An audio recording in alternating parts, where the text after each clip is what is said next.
Well, there's something about a hometown hero, right? I've been a sports fan for a long time, and when you watch a professional team and someone on that team comes from where you come from, you just lean into their success in a different way. And that is maybe why on This is Manitoba today, we're going to lean into loss in a different way. We're talking about the loss and the legacy of Chad Posthumus, who was just 33 when he died, and he was brought into the Winnipeg Sea Bears as the very first athlete to be signed, and he's from here. He's from Winnipeg. He died from complications after a brain aneurysm and a surgery, and you're writing like crazy comments already about what he meant to you. We're going to share a few off the top of the podcast here before we get into what else is coming up. I'm Marcy Markusa. Corey Funk and Abby Adeyemi we're going to hear from soon too. Winnipeg lost a true gem. One Sea Bears fan locally wrote in, "Our deepest condolences to Megan, the Posthumus family, and every teammate who had the pleasure to know and love the light that Chad shone on everyone he knew and cared for." And a lot of these comments are personal. We're going to dig into that loss. Also, we're going to dig into a big change online. So let's start there for a moment, because this is one that you might be making. Are you dumping X? If you are, why are you dumping X? Did you decide after the results of the election down south, or was it before that? We're going to talk about why people are moving from X to Blue Sky. Of course, X is Elon Musk's platform. So we'll have that coming up on the podcast. But we do begin with the loss of Big Chad.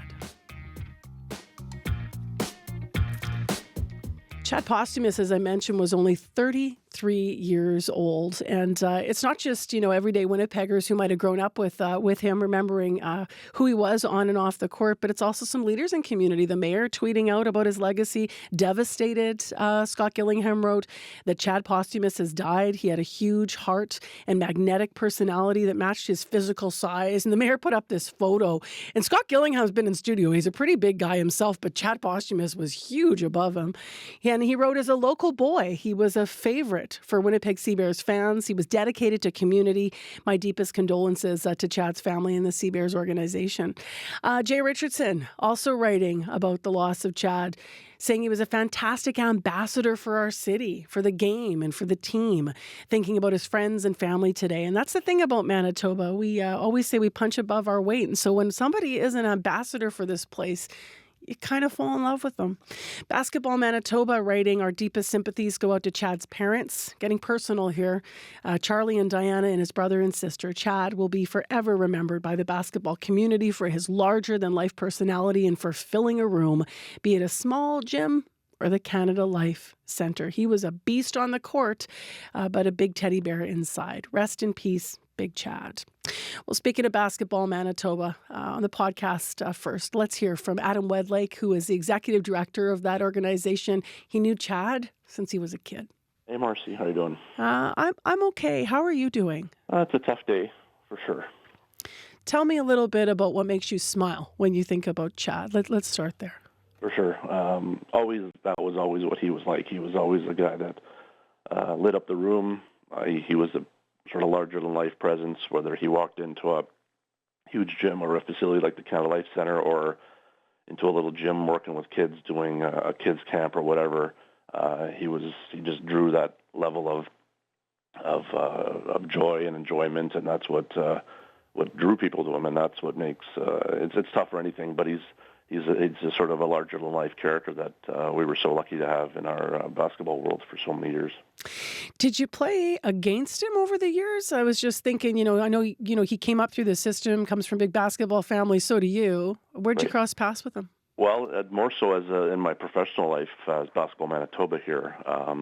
I am a bit older than him, so I never had that opportunity to play against him. I don't know if I'd ever have a chance to play at that level, but he started our programs with Winnipeg minor basketball as a youngster, and his family, his dad Charlie and mom Diana, who were and still continue to be huge parts of our basketball community, were hugely involved in his life and our sport when he was very, very young, and have been ever since.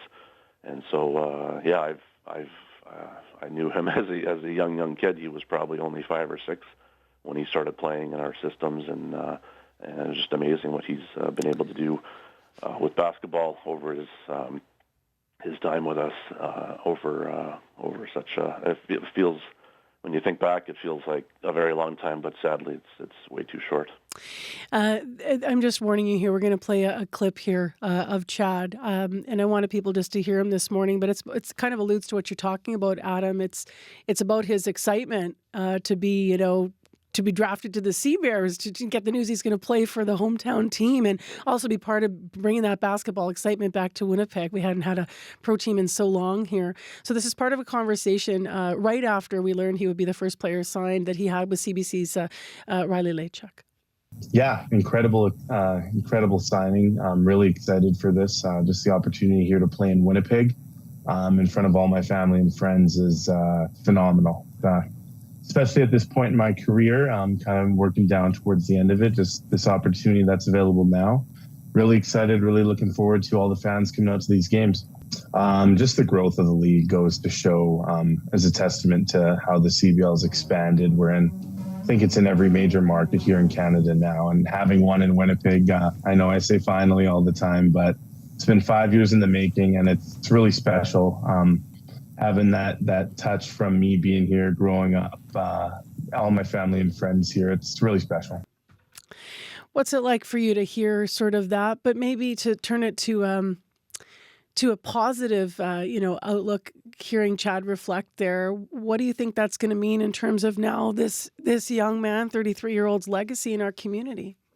Well, he said it so well there with the timing of his career. Like, he played at River East Collegiate here in the city, and he finished when he was 17, 18 years old, and he went on to play basketball everywhere else but here. And so for him to come back, and just the timing of when the Sea Bears showed up 2 years ago, and he was still in playing shape and playing, his time was still just reaching the pinnacle of his career, was amazing that we could, that the sort of stars aligned that his time and that David Asper and his team with creating the Sea Bears had an opportunity for him to play back on home soil here, because he was gone. He played majority of his time away from Manitoba, and that was amazing. His resume, you'd call basketball resume, took him to all corners of the world and played at so many different levels, playing for Team Canada, playing for different professional leagues around the world, and then to come back and in his last 2 seasons here to suit up on Winnipeg soil and be essentially the poster boy for a new program here. Like, it was amazing, and of course that's what hurts the most, is to know that there was still time ahead of us to enjoy all this, and here we are. What a loss. Thank you very much for being open with your grief this morning, but also in this moment as the city remembers and the province remembers Chad Posthumus. Appreciate it. Thanks, Marcy. Thank you.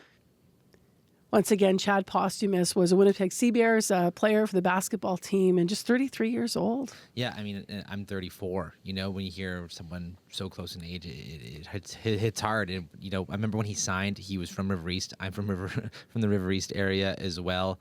And then you can't help but cheer for him when you started watching him on the court. I went to a few games too, and he was a leader out there, you could tell, and everyone rallied around him, and he just seemed like a genuinely good guy out there on the court. And I became a fan as I kind of watched his career through the Sea Bears. Abby, I'm thinking about kids too, all the little kids that were looking up to him, and there'll be some discussions today about loss. It must be really hard. You mentioned kids and also fans, and not just as fans, you're gonna feel like this person personally, just that connection through the game. You don't have to know him in person, but through the game, you're like, I know this person, his family, is part of a community. Just a last note here, I also think there's something about the sport, right? Because when you're watching other sports, people have pads on and helmets on, and there's something about basketball, like especially in Winnipeg, like you're sitting there sometimes courtside, like they're running past you, they're not wearing all that gear. You see their faces, you see, you just feel like you get to know them in a different way. So quite a loss.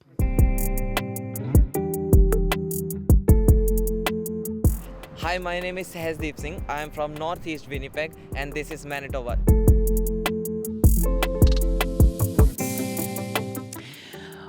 Well, let's move to a question on This is Manitoba. Have you done it yet? Have you dumped X? A lot of people are doing that. Corey, you did that. Yeah, I did. I dumped X like shortly after the Elon Musk bought it, I remember I was looking at it, and all of a sudden, literally every single it was called Twitter still at the time.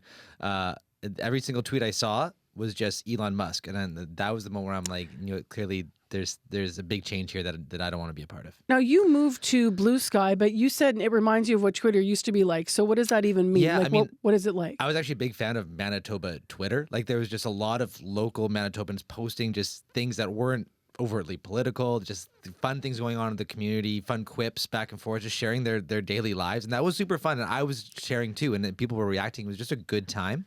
And I joined Blue Sky, I think it was just on Sunday, so like 4 or 5 days ago. I said, hey, Manitoba Twitter peeps, like, are you here? Yeah. And a bunch of people just showed up, and there's these starter packs, these Manitoba starter packs, where you could just go on and like follow a bunch of people from Manitoba. Oh, okay, cool. And I followed them, and they followed back. I've already got 264 followers. Are you sure though you've closed down your X account? Well, I am not. Why? now I'm nervous. Don't be nervous. We have advice on the podcast. Okay. Because a lot of people don't realize it's kind of a multi-step process to make sure that you shut everything down, or you might still have a phantom account floating around out there. Corey is like 20 million people who are now on Blue Sky, and a lot of those have left Elon Musk's X platform. To talk more about it, Carmi Levy joins us on the pod. He's a technology analyst and journalist. This might sound like an obvious first question, but I want you to elaborate, obviously. So why are people leaving X? 2 words, Elon Musk. He's obviously a polarizing figure. If you're a fan of his, you will continue to follow his feed, misinformation, amplified conspiracy theories, and political rhetoric and all. But if you are not a supporter of his, you find it increasingly objectionable. You find the platform increasingly toxic. And I mean, that's really been a problem since the beginning, but it's really ramped up since he first bought the company 2 years ago, and certainly over the last year in the ramp up to the election. I think for a lot of people, election night was that tipping point. They thought I've had enough. And for everyone else, in the wake of the election, the company updated its terms of use, allowing it to scrape users' data to train its AI model known as Grok.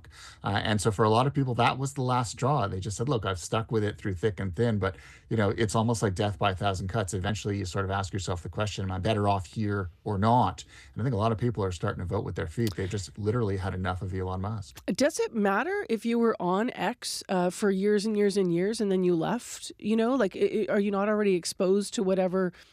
You know what I mean? In terms of if you have a fear of, your personal information being out there, your opinions being out there, what's your sense of that? It's in my case, I've been on since 2007, and so there's in many cases there are years or decade plus of exposure, and your data's been out there and it's already been used in all sorts of ways. And so if we think that we're going to go back to living in the digital equivalent of a cave, that we can magically turn it off by leaving the platform, no, absolutely not. But there's a difference between sort of the perception of exposure and actual exposure, and I think people have just, even if their data is still out there, even if there's a legacy that they're leaving behind and it doesn't quite get turned off when they leave, they still don't want to continue to support Elon Musk in much the same way that a lot of Tesla drivers have decided this is the last Tesla I'm ever going to buy. Got it. Now, if you remain on X, how concerned might you be about your data? I mean, I wouldn't worry that, if I go to sleep tonight, I'm going to be cyber attacked because I'm still on data and they're sharing it with their third-party partners. But it's still a good best practice to reduce your data footprints, to share less with companies online, and to ensure that they share less with their third-party partners. So, it's not a bad thing to dial it down a little bit and to turn it off. You can go into the settings and turn it off, but it's not something that I would really, really worry about. It's when the data is scraped, it's anonymized, it's aggregated. It's not like someone's going to be able to find you at your house, but it's still a concern, and you still want to do right by yourself, and it's a good data best practice to follow. So I will ask you about the alternatives, but I'm curious, how has Elon Musk responded to the exodus, and what should people know about actually closing an account on X if they should want to do that? He hasn't spoken directly to it, which is kind of his style, but he certainly has continued to amp up the numbers. He claims that they've doubled in size, 600 million users since he first bought the company. No way to verify that number. Still pushing Dogecoin, his version of cryptocurrency. So he's defiant in his own way, and in his mind, the platform is still dominant. It still leads, and he'll probably never admit otherwise. And if you do want to delete your account, what you do want to make sure is that you don't just delete the app on your phone. You actually want to download your data first so that you have it. You want to turn off third-party connections because those would persist even if you deleted the account. So make sure they're off when you do. Tell your followers, let them know that you're leaving. Post to X, post to other platforms as well. Include your Blue Sky address. And then do a cleanup of your profile and your feed to make sure there isn't anything there that you don't want to be there. And then when you do deactivate the account, you actually flip the switch, put 30 days on your calendar because it starts a clock. And if you sign into the account from that point forward, it will reset the clock and, essentially it'll never get deleted. So don't sign in within that month to ensure that the company actually goes ahead and revokes the account, removes the data from their servers. You already mentioned Blue Sky. Can you talk about that? So a lot of people are migrating there and how it compares to X. Yeah, it when you first load Blue Sky, it looks and feels a lot like what Twitter used to feel like, and that's by design. In fact, Jack Dorsey, who co-founded Twitter, is the same guy who designed Blue Sky first in 2019 as an internal Twitter project. Kicked around the company for a couple of years before it was spun off after Elon Musk bought the company in 2022.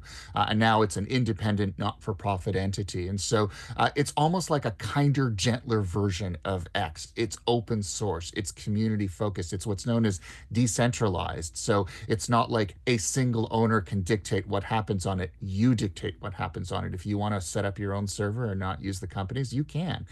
So it's very community focused. It's almost like the anti-X, even though it looks and feels a lot like Twitter.